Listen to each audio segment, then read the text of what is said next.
Hey, I'm John Cannell, and today on Preppy Kitchen, we're making some crispy, delicious air fryer fried chicken. So let's get started. First off, and most importantly, you need to marinate your chicken. 2 cups of buttermilk into a resealable plastic bag. This is gonna tenderize and add flavor to our chicken, which are so important. We're also gonna pump a lot of flavor in here with some spices. 1 teaspoon of garlic powder, a teaspoon of onion powder, 1 teaspoon of salt, and half a teaspoon of cracked black pepper.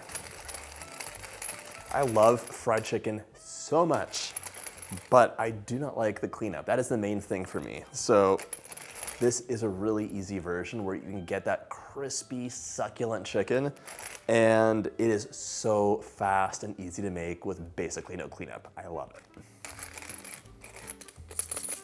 This is a good place to start. You can add any of your favorite spices to here, and I would like this to be a bit spicier. So I'm adding a teaspoon of cayenne pepper. I'm gonna give this a stir in the bag, just to get it all distributed.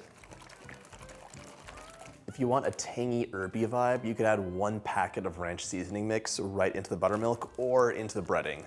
Also delicious. For our fried chicken, it's of course gonna be bone-in, skin-on pieces, and I'm using 2 pounds of a mix of legs and thighs.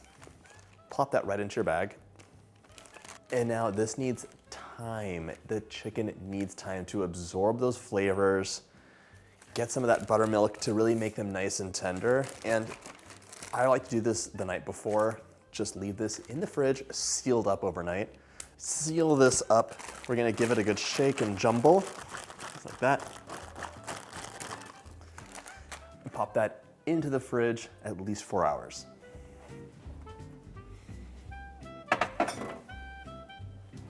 If you really don't like bone-in chicken, I get it, and I'm here for you. You could use boneless pieces, but they dry out much quicker, so you're gonna reduce your cook time by a couple minutes. Give it a good temp. Once you think it's getting close, the thickest part of the chicken should be 165 Fahrenheit. Once your chicken's been marinating for an appropriate amount of time, you should get that breading started. Into a large bowl, I'm adding 2 cups or 240 grams of all-purpose flour. Just make sure you turn your scale on. 2 teaspoons of salt. And by the way, if you like my videos, go ahead and hit that subscribe button. There's 2 new recipes every single week. Again, we're gonna use garlic powder and onion powder, a tablespoon of each. A little extra is fine. 2 teaspoons of paprika, but if you want a smoky flavor, go ahead and add smoked paprika instead. If you're wondering, smoked is one of the only flavors that I do not enjoy. I also want to add a teaspoon of black pepper in. You know, if you think pepper's kind of boring, go ahead and use something else. Sometimes I like to use Szechuan black peppers, which have this kind of like numbing flavor to them. That's really cool. But there's tons in the market. Try them out. Grab a whisk. Our scale is done, and just mix it up. Let's get our chicken out and get to work.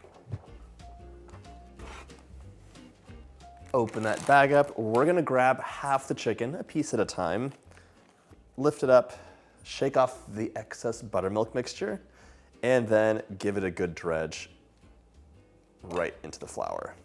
And go for a really nice coverage. Plop it onto your baking sheet and repeat for about half of the pieces. That ripply texture that you get from deep frying chicken is so pleasing, and it kind of like adds a little bit of extra crunchy texture.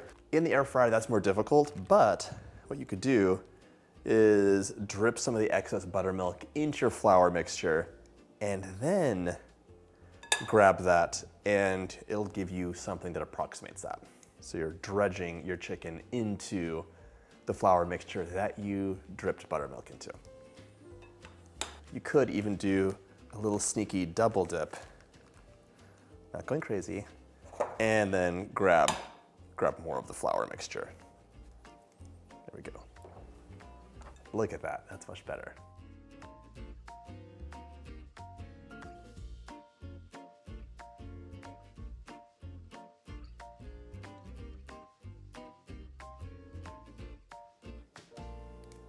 I love learning about the history of food, and fried chicken can go in so many directions because it's one of those delicious things that every culture has kind of like had their own version of. Fried chicken comes all the way back to the ancient Roman times, and every culture has their version. This is, of course, a very American one.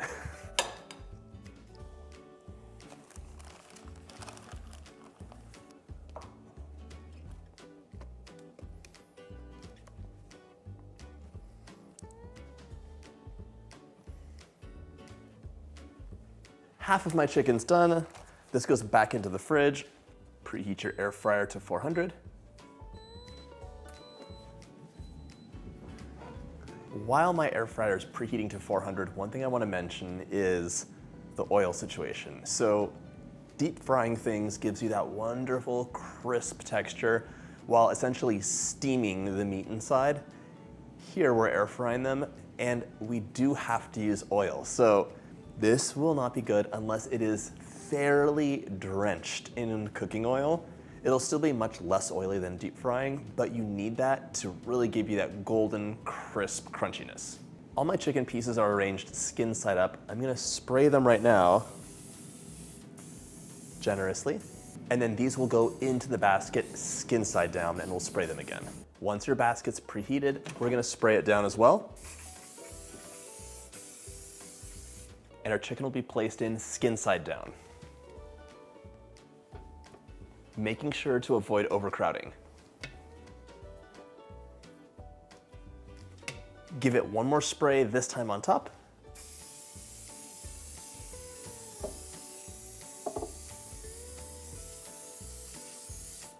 Now we're gonna air fry for 20 minutes at 400 degrees, but 10 minutes in, they get a flip. Whenever I'm frying chicken, I always like to have a good thermometer out. This is a Javelin, it's like my favorite. But you just go to the thickest part of the chicken and temp it out. It should be at least 165 Fahrenheit. Food safety is very important. After 10 minutes, it's time for a flip. Ooh, nice rippling. Flip it over.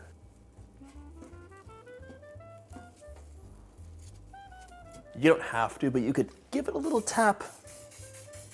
Just a bit more spray. Now we'll let our air fryer work away for 10 more minutes.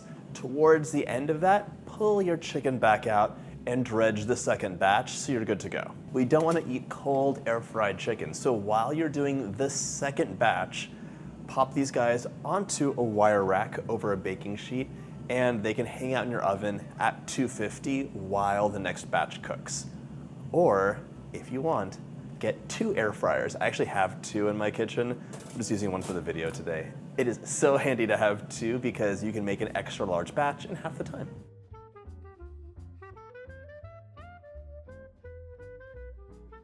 Serve warm, and just like that, your air fryer fried chicken is ready to enjoy.